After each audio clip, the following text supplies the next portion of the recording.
Welcome to the Healthcare Consultants Podcast, brought to you by the Chicago Health Law and Professional Licensing firm of Michael V. Favia Associates.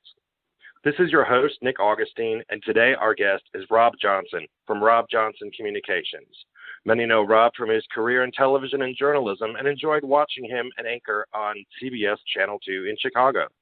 Today, Rob is going to tell us how he is working to help nonprofits with virtual fundraising events, a new normal in 2020, and something we can all incorporate into in-person events as we move forward into the new year. Let's say good afternoon to Rob Johnson. Hey, thanks for having me, Nick. Great to be here with you, and can't wait to get this thing going. All right. Well, Rob, we all know that you've been very involved in a lot of events, and I'm sure that your own calendar this year has been a little bit empty because people have been trying to figure out, how do we still have our events? How do we raise money for our very important foundations and those who we support where we can't go anywhere? Yeah, it's really true. I tell people during a regular year, I used to MC or be a part of 75 events a year.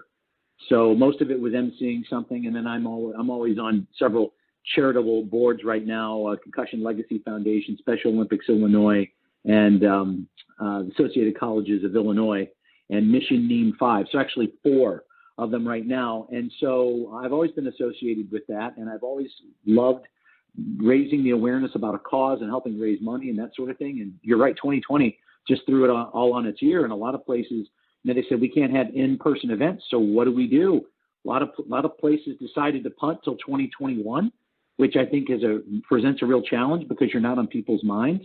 And some of the really good organizations, some of the ones that I've been associated with, said we're going to work through this. I'll give you a quick example. Special Olympics Illinois, when the pandemic first hit, they said, hey, we need to be in, we have an event that's usually in the spring. Well, we got to push it to the fall.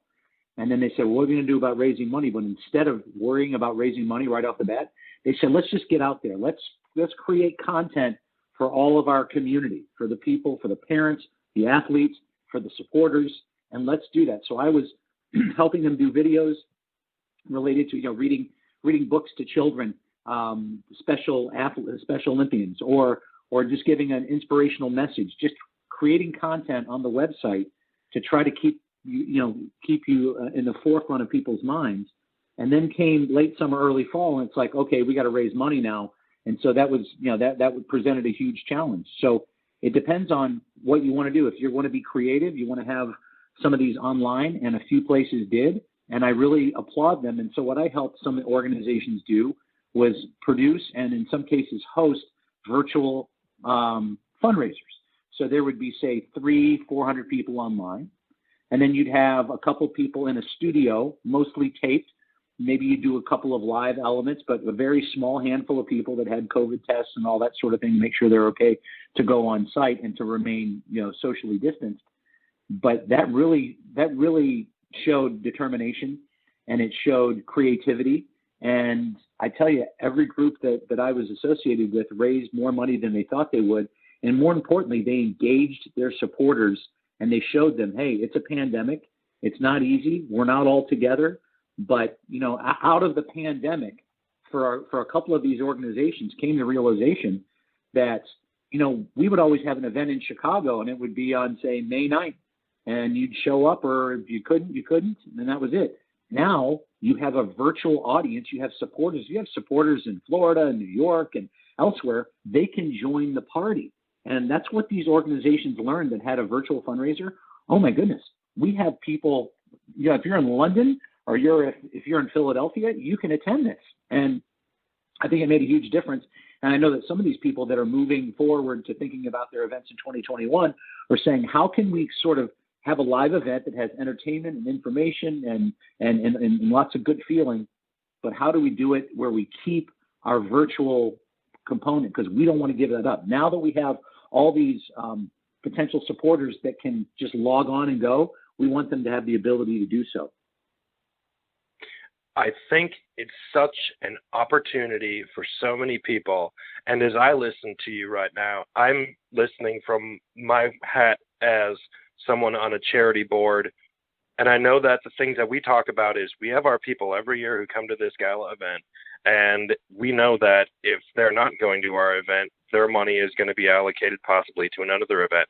So I might sit here saying, I think that's great, Rob, and some great organizations have done that. But what if my organization is a little bit smaller? I already have people. I need to encourage them to get to the buy-in level.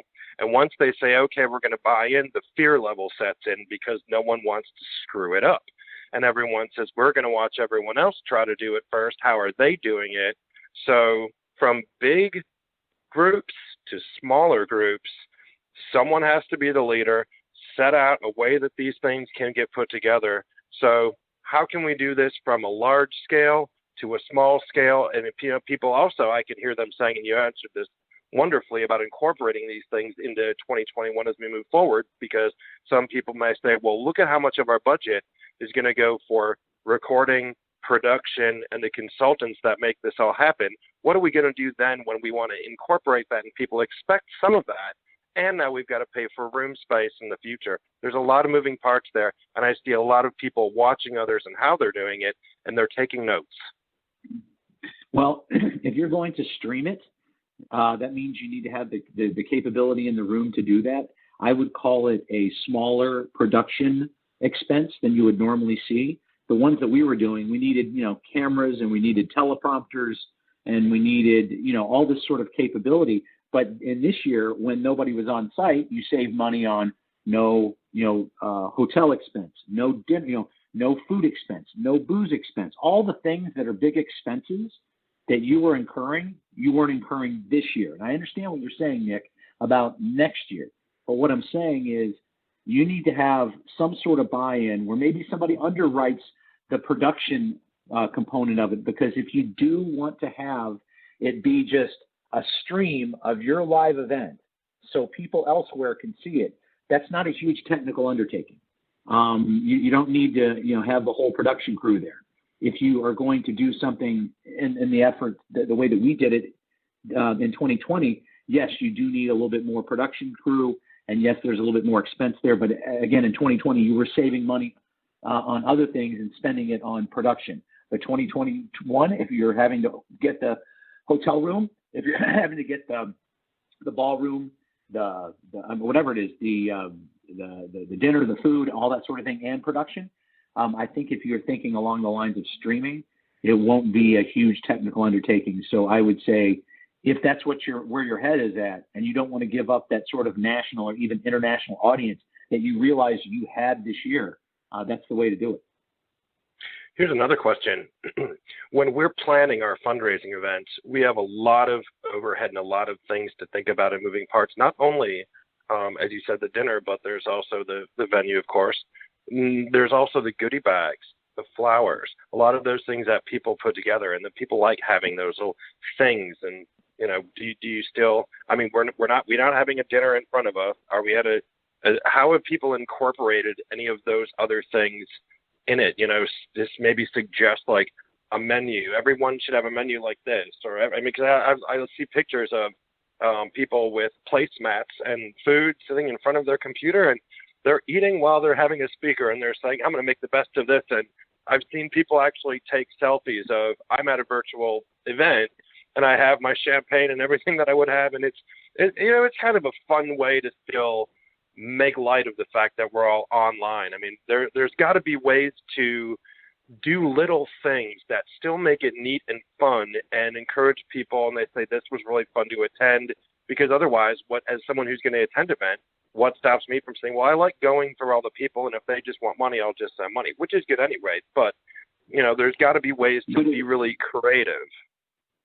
It's about engaging your donor base, and I can tell you specifically what happened with Special Olympics, because I was part of it. I did a virtual live auction. It was taped, and so it was very cleverly done.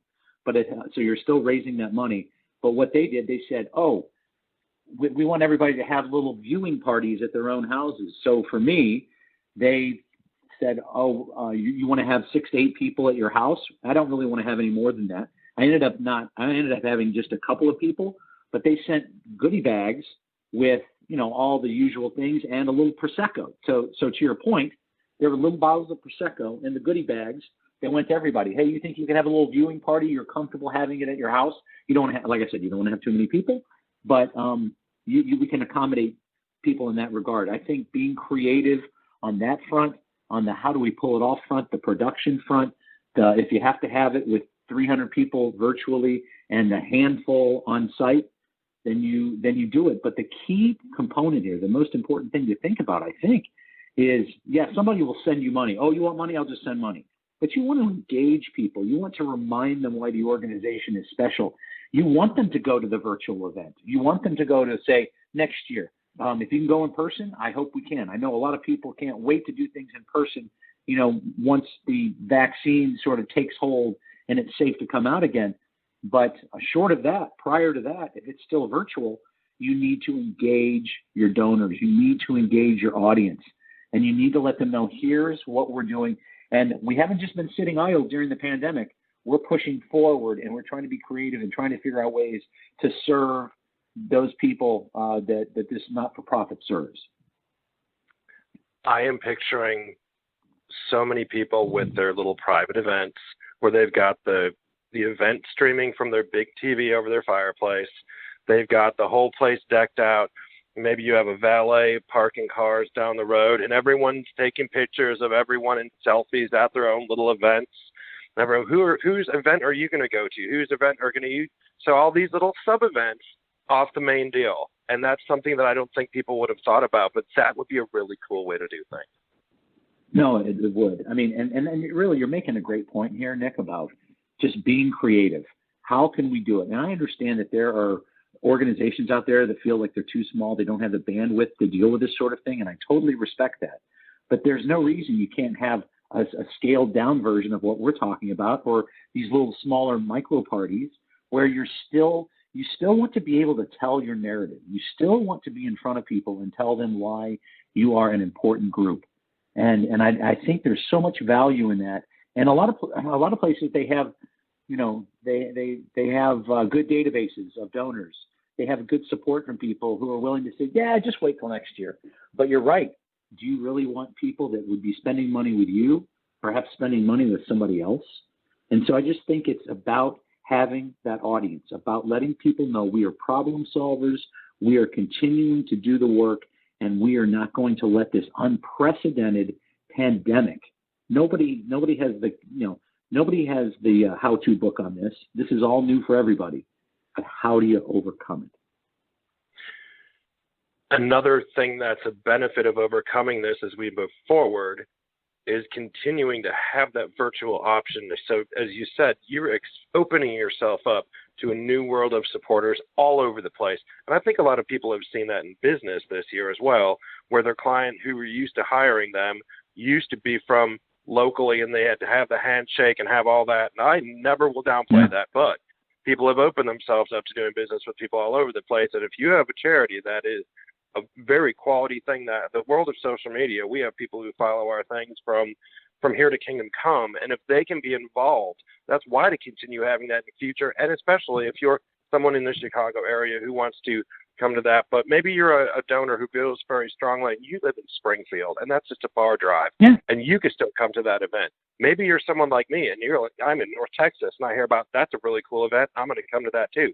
As the world is getting smaller and smaller, and again, as the idea of telecommuting, for example, back how many years ago would be unthought of and unheard of, and that starts getting more and more appreciation. And now with this 2020, we're seeing more people accept it as normal. So as we accept some of these experiences and how we communicate as a normal thing in our business and in our churches and in our fundraising arenas, and everyone else gets more comfortable with it. And I think that fear factor dips off a little bit. So can we talk a little bit more about some of the logistics? We've seen the benefits. Those are great. But taping things, getting technical glitches, what if the power goes out somewhere? Do we need a backup generator? There's so many different things. So who do we go to who helps us, a one-stop shop, if you will, for producing all this? Well, listen, there are some good production companies in every city. And I think it's, I have 2 or 3 that would be my go-to folks here in Chicago that I know do great work. And I trust them. And so what I do as a consultant is say, hey, organization, you need to get on the horn with these folks. They're going to tell you, if you want to do it big, here's how much it costs. If you want to do it small, here's what's entailed in it, and here's how much it costs. You need to have the people with the technical expertise that are going to have those things taken care of. So yes, you lose power. What's the backup generator situation? How are we going to get this thing on regardless? And the other thing that a lot of people have done that, and when they've done it well, you don't notice it, is a lot of these are fully taped. I've been part of some that have been fully taped. So you would have, Zoom, so you'd have content, say Zoom meetings, interviews with key stakeholders, or you might have a performance with somebody on Zoom. And so when I was hosting one, I would be in, it was the NORA project, which promotes inclusion in schools everywhere. So you get a high school student with somebody with a disability, and they're preaching inclusion. And Lauren Levy is the executive director. She is the queen. She knows everything. She was my co-host, and she and I taped these segments. It'd be a lead into this. It'd be a lead into that. So you're taking out almost all the technical glitches because you're taping it. Now, we did do some live components because there was a part of the event where it was, okay, we raised $30,000. If we get to this number, we're getting a match from so-and-so. So we had to have 2 or 3 live segments that were in the same location on the same set that we taped everything at. But if you tape tape it and then go to, say, interviews. Hey, earlier I spoke with the executive, the executive director or the board chair or whatever the case is about this or that. If you're able to do that, you take out any of the technical components most of the time. And having been in television my, almost entire career, I don't always advocate for let's do it taped. But in this way, if you don't have like a tally board that you need to continuously update throughout the hour or so that you're going to have this event, if you don't need that, then you can do a taped event. You can have it in the can, as we say, and you know what it's going to look like before it even airs. But you want to have that immediacy. You want to have that energy. You want to make sure that whenever you're doing an event, you want to sit there and have speeches. Maybe I don't love a lot of speeches, but a couple speeches from the key people that know what they're talking about. But also, what else are they doing? Highlight somebody that's benefited from the organization. Maybe there's a performance from somebody. Maybe there's something inspirational. There's ways around it, but it all starts with a good technical crew that you can pay. They'll charge you a la carte for things. So you can say, I only need this. Like I said earlier, maybe you only need streaming for next year. So that's going to be smaller than, yes, we're going to bring our cameras. We're going to set up a teleprompter. We're going to do this, and this. That's going to cost you more. Soundboard, the whole deal. If you can stream it, but get somebody that you trust, somebody that knows the technical ins and outs, because I'm not a technical person, but I trust the people that know the technical side. And websites are a perfect thing for this too. If you have an event, you could build a whole website just for the event, buy the domain. People don't have to click around and get lost. It's one domain, one thing to click on. Boom, you're there. You've got your live feed. Maybe you have your ticker things on the side talking about how much money we've raised. And you can have someone in the background who's working on that website and updating that as you're going. You could have a social media thing on the side. So many things that you can do that. I just imagine all the troubleshooting meetings of like, well, what if this, what if that, and what if that? And there's answers to all these things. And then as I think that is moving forward, you call it your events that also, and yes, there's also a virtual option, and people and consumers will start to demand, just like now, consumers expect curbside, and I've been using curbside. A lot of my places around me are open, but I've gotten used to curbside. I like it. I'm ordering with apps on my phone. I'm going to pick it up.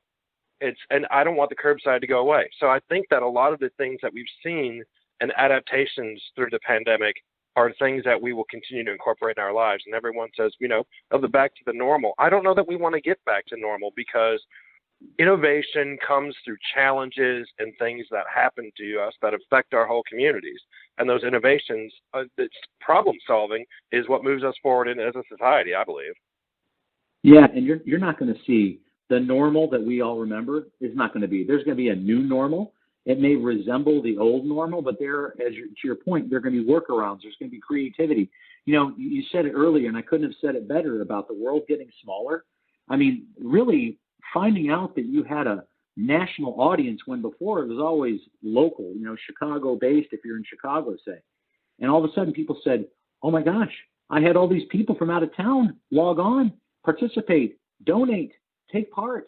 I don't want to give that up. It was an afterthought at the beginning. And once it happened, for more than one group, they said, oh my gosh, I want to have this every year. I don't want to give up the virtual component because that means my world got smaller. That means my audience got bigger. And if 250 people want to come to my event and 50 or 75 want to come online and watch what's going on, all the power to them.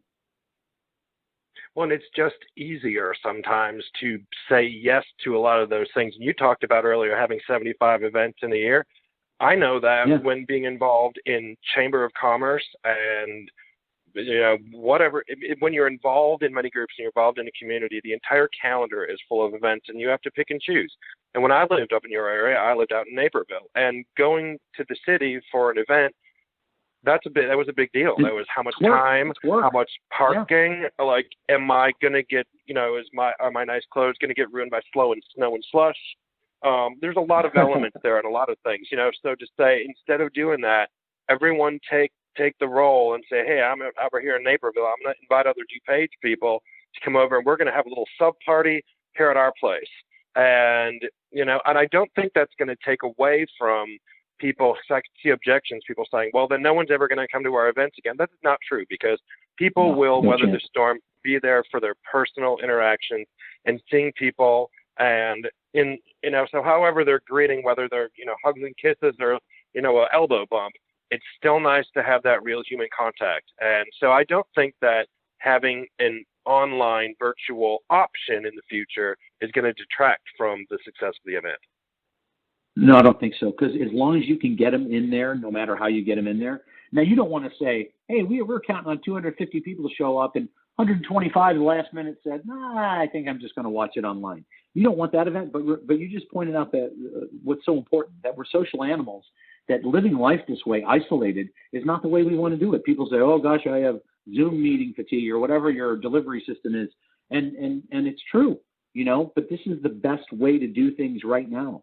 But so people are going to want to get back to where they dress up. My wife says all the time, oh, I have this beautiful dress hanging in my closet. I haven't had a need to wear it in 9 months. And I'm thinking about like having wearing a tux or this or that, things that we used to do. And now we don't do it because we're all virtual. People need that. But here's a point that you just raised. Right here in Chicago, the snow just started falling. And what happened if the event was tonight and they have a winter storm warning and you had every intention of going downtown, whether you're in Naperville or anywhere else if you're in the Chicago area? And all of a sudden, instead of just not, you'd be like, I don't feel safe driving. What if you had the chance to go virtually? What if that was all you needed was the link? So you're still going to be at the party. You're still going to be engaging with people. It may not look exactly the way you want to, but just think about that. That's one example of many. But truly, you want to get as many people in the tent, the proverbial tent, as possible.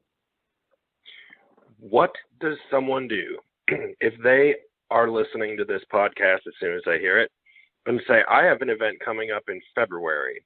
And here, real situation. I have an event coming up in February here in Denton County, Texas. We are open. It's a live event. People will be there. But I know that based on some of the last few things in the last few months by us, we've had significantly fewer people attend. So I have an event coming in February, and I say, I want to open this up to some virtual things. What are some things that, and now not having the advantage of planning the entire time for how do we incorporate virtual option, what are some things people can do in the right now? Well, in the right now, if you're up against the clock, I would say don't be too ambitious. Like you said a little bit earlier, like smaller group gatherings, virtual gatherings. Maybe you have a small one at your house, and you're sending that out, via one of the platforms, and you're able to engage people. But you want to engage your donors, your donor base.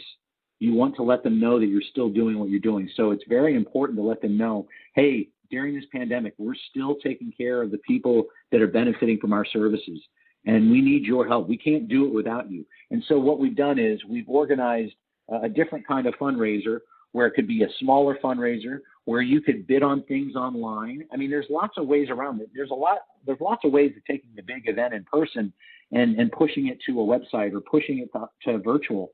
And that's just one way to do it. Hey, we've got some of these great items. Please bid online.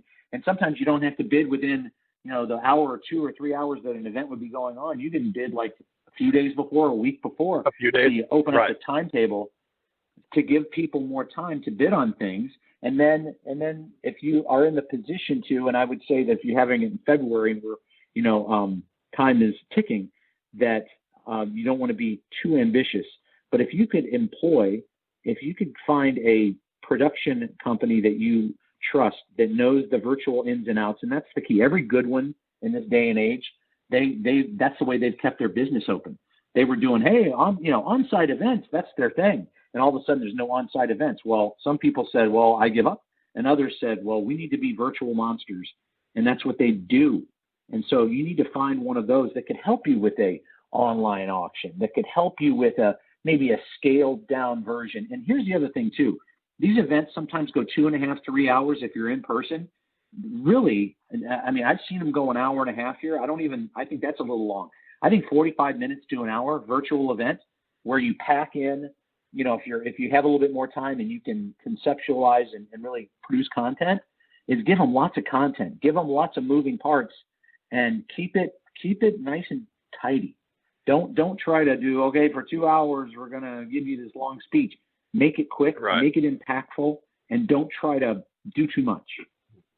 And if you're going to have your party and your individual watch party, have people over for your social hour like you would before someone is presenting at any rate. Have music in the background, have the screen in the background playing nice music, and then when it's time for everyone to pay attention, they can, and it's just a wonderful thing. And I think that as more people do this, we're going to find more people getting comfortable with it and people saying yes as more answers are there to all their questions and objections. So I think it's a really good thing.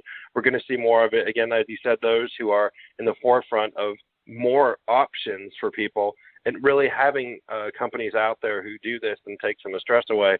We're going to see more boards of directors listening to pitches from different companies. You can put these things together and they're going to say, I like this. Let's not get rid of this because we're going to get a certain dollar amount from having these virtual things, again, for people all over the place. So I was positives. No, I do too. And listen, if anybody needs any help, and I'm not sitting here, trying to make it about me, but if you reach out to me at Rob Johnson at rj47llc.com, and you have some questions or you want to know, okay, what's the roadmap? And if you're here in Chicago, I can make some great recommendations about who to hire and who to engage and best practices. I've been doing that with a couple of my boards, and I've been doing that with a couple of my clients that have wanted to do this despite the fact the pandemic was going on. So I'm very happy to help in that regard and, just to start the conversation. So I hope that anybody that's listening to this would, and if they're of the mind that we want to forge ahead and get this going, that they reach out to me. Right. And also to my people here in North Texas, I say to them as well, contact me because some of Rob's people might able to help you as well. Or there are other people here that Rob knows or I know that we can get connected.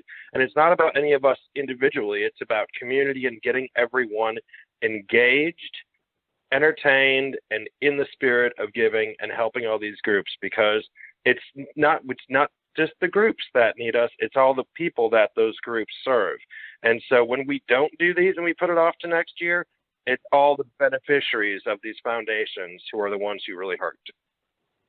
Yeah, and you lose your audience. You don't want to lose your audience. Right. And so, yes, to your point that you made earlier, I'm willing to help anybody that's anywhere. So please, if you're anywhere, I know people all over the place, and I can do a little research. If you're, say, in Atlanta or somewhere else, I mean, I can help arrange things like that if that's the case as well. But if you have any concerns about this, if you like what you've heard, if you want to hear more, I'm happy to continue the conversation. So just email me. All right, great. Your email again is? Rob Johnson, ROBJOHNSON, at rj47llc.com. That's it. All right. Well, Rob, I want to thank you for your time being on the healthcare podcast for Mike Favia. I really do appreciate your time today. Yeah, Mike's a great friend, and we've known each other for a long time, and I'm honored to be talking to you today, Nick, and I appreciate the interest, and I hope some of this information was useful to the folks that are taking part today. Well, thank you. And I also thank everyone who listens to our programs and shares those when they find them on social media, because you never know who's looking for exactly this information. This program is brought to you by the Chicago Health Law and Professional Licensing firm of Michael V. Favia Associates, with offices in Chicago and Rolling Meadows. For introductions and referrals to healthcare professionals in the Chicagoland area, call Michael V. Favia Associates at 312-609-6666. Again, this is Nick Augustine from Lone Star Content Marketing, and I thank Rob and everyone else who helped put this program together. I wish everyone have a happy new year.